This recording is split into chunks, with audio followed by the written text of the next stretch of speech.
এবারের বাংলাদেশের মানুষ আজ হাতে হাত রেখেছে।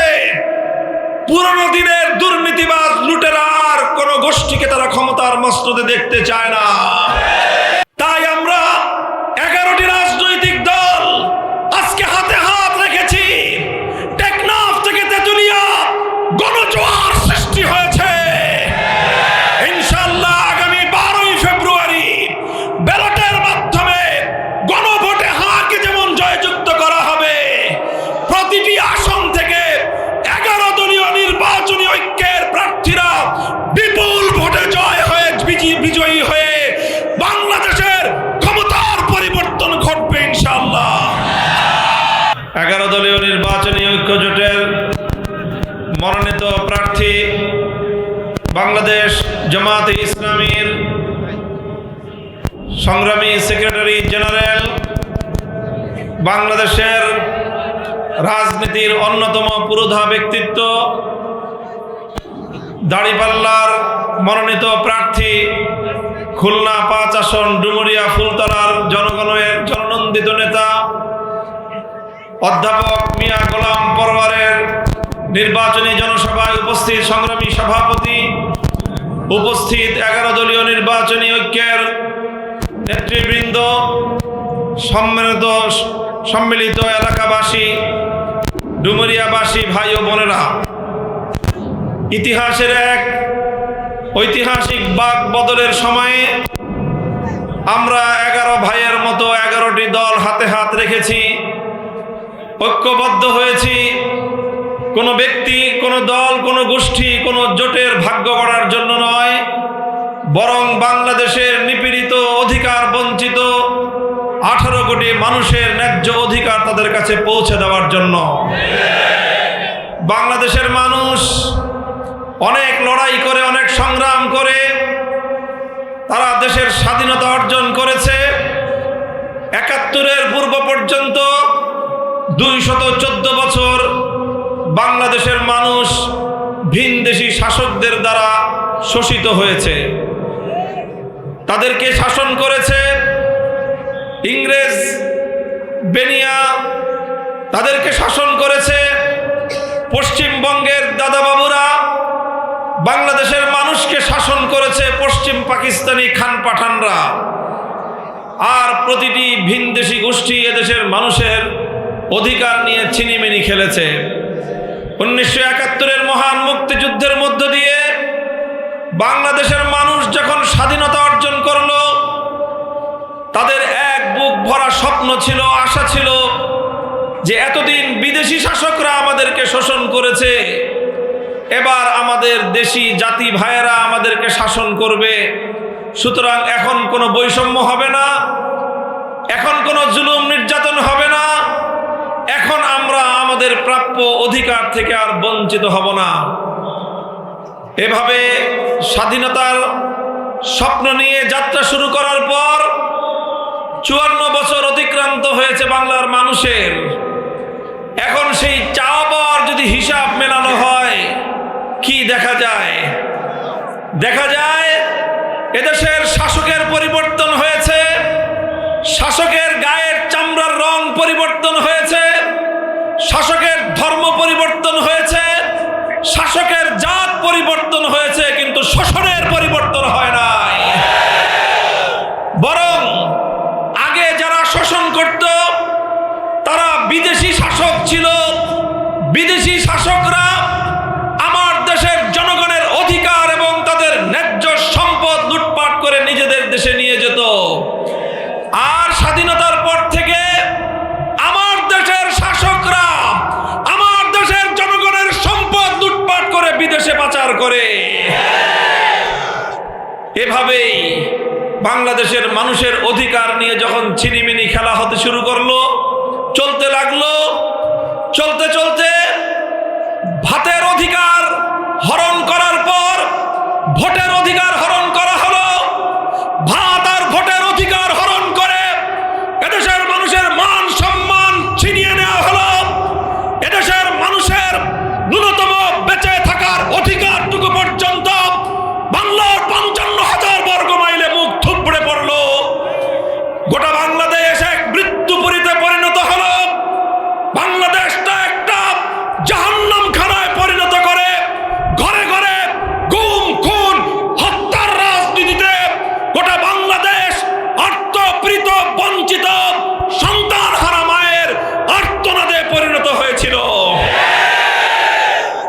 বাংলাদেশের মানুষের পিঠ যখন দেয়ালে ঠেকে গেল, আর কোনো উপায় নাই, বেঁচে থাকতে হলে রুখে দাঁড়াবার ছাড়া আর কোনো পথ ছিল না। আর ওদিকে বড় দল খালি ঘোষণা দেয় ঈদের পর ঈদের পর ঈদের পর। 15 বছর পর্যন্ত বাংলাদেশের আকাশে আর ঈদের চাঁদ উঠলো না, ঈদও আসলো না, আন্দোলনও হলো না। এই পরিস্থিতিতে আর কোন উপায়ন্তর খুঁজে না পেয়ে স্কুল থেকে আমার সোনামণিরা আমাদের বেরিয়ে আসলো, কলেজ থেকে আমাদের তরুণ সন্তানেরা বেরিয়ে আসলো, আলিয়া মাদ্রাসা, কওমি মাদ্রাসার সব ছাত্ররা ভেদাভেদ ভুলে গিয়ে রাজপথে নেমে আসলো। প্রাইভেট এবং পাবলিক ইউনিভার্সিটি থেকে আমাদের তরুণ দামাল সন্তানেরা একসাথে হাতে হাত রেখে রাজপথে নেমে আসলো। বাংলার 4 কোটি ছাত্র জনতা আধিপত্যবাদের বিরুদ্ধে, শোষক শ্রেণীর বিরুদ্ধে, লুটেরা দুর্নীতিবাজ খুনি চক্রের বিরুদ্ধে টেকনাফ থেকে তেতুলিয়া হাতে হাত রেখে এক ঐতিহাসিক গণ অভ্যুত্থান এবং গণবিপ্লবের আন্দোলন তারা গড়ে তুলল। বাংলাদেশের হাজারো দামাল সন্তানের বুকগুলো জালিমের বুলেটের লক্ষ্যবস্তুতে পরিণত হলো। বাংলাদেশে 1,500-এর বেশি মায়ের কল খালি হলো। 30,000-এর বেশি যুদ্ধাহত জুলাই যোদ্ধা পঙ্গুত্ব বরণ করলো। চিরতরে তাদের অন্ধ হয়ে দৃষ্টিশক্তি হারালো। বহু জুলাই যোদ্ধা আজও মাথায়, বুকে, পেটে জালিমের বুলেট বহন করে এক কঠিন জীবন ধারণ করে আছে, শুধুমাত্র একটি স্বপ্ন নিয়ে, শুধুমাত্র একটি প্রত্যাশা নিয়ে তারা আগামীর পথের দিকে তাকিয়ে আছে। এমন একটি বাংলাদেশ হবে যেই বাংলাদেশের মানুষ তাদের ভাত, ভোট আর মর্যাদার অধিকারটুকু তারা পাবে। সংগ্রামী সাথী ও বন্ধুগণ, কিন্তু আমরা বারবারের মতো দেখছি আবারও বাংলাদেশের রাজনীতিতে পুরনো দিনের সেই ভূত সওয়ার হওয়ার পায়তারা চালাচ্ছে। বাংলাদেশের রাজনীতিতে পুরনো দিনে একদিকে ছিল সন্ত্রাস এবং গুন্ডামির ভূত, আরেকদিকে ছিল লুটপাট, চাঁদাবাজি আর দুর্নীতির ভূত। এভাবেই দেশের মানুষের সম্পদ লুটে পুটে খাওয়ার এক মহা আয়োজন। আমার বাংলাদেশের সাধারণ মানুষ, তারা মেহনতি মানুষ। কৃষকরা মেহনত করে মাঠে সোনার ফসল ফলায়, শ্রমিকরা, ভাই বোনেরা তারা উৎপাদন করে, দিনমজুর মজদুরেরা অক্লান্ত পরিশ্রম করে সম্পদ উপার্জন করে। ক্ষুদ্র, মাঝারি, বড় বড় শিল্প উদ্যোক্তারা তারা দেশের মানুষের কর্মসংস্থান তৈরি করে, সম্পদ উপার্জিত হয়। বিদেশের প্রবাসী রেমিটেন্স যোদ্ধারা সম্পদ পাঠায়, আর সকলের সম্মিলিত তিল তিল করে মাথার ঘাম পায়ে ফেলানো সম্পদ একত্রিত হয়ে বাংলাদেশের অর্থনীতির চাকা সচল হয়, বাংলাদেশ সমৃদ্ধ হওয়ার কথা। কিন্তু দুর্ভাগ্যজনক, বাংলাদেশের অর্থনৈতিক অবস্থার কার্যকর গুণগত কোনো পরিবর্তন নাই।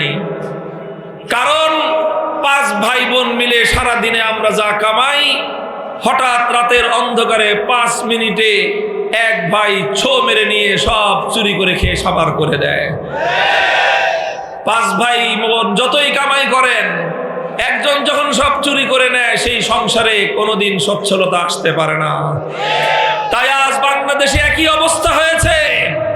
54 বছরের বাংলাদেশের রাজনীতির বন্দোবস্ত হলো কৃষক, শ্রমিক, মজদুর, মেহনতি মানুষ, ব্যবসায়ী, উদ্যোক্তা, প্রবাসী সকলে মিলে দেশের অর্থনীতিকে সমৃদ্ধ করার চেষ্টা করি।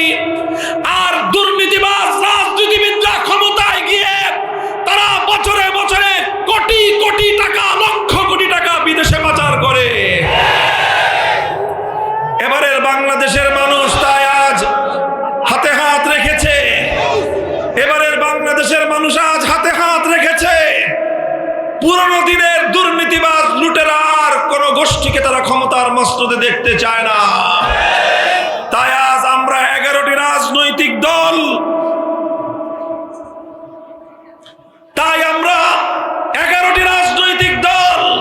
আজকে হাতে হাত রেখেছি।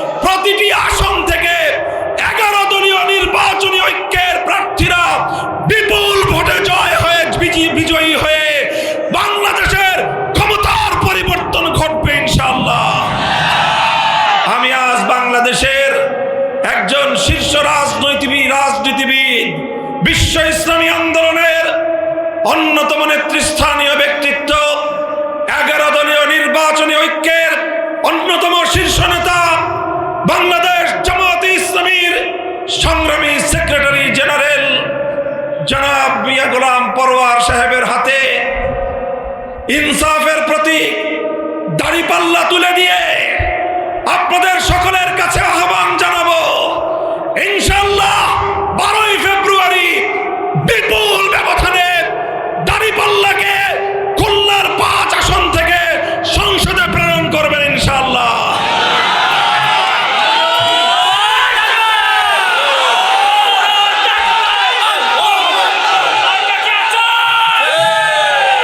জাযাকুমুল্লাহ। ইনকিলাব ইনকিলাব ইনকিলাব ইনকিলাব। এই গোলামি না আজাদি, আজাদির মার্কা, আজাদির মার্কা, ইনকিলাবের মার্কা।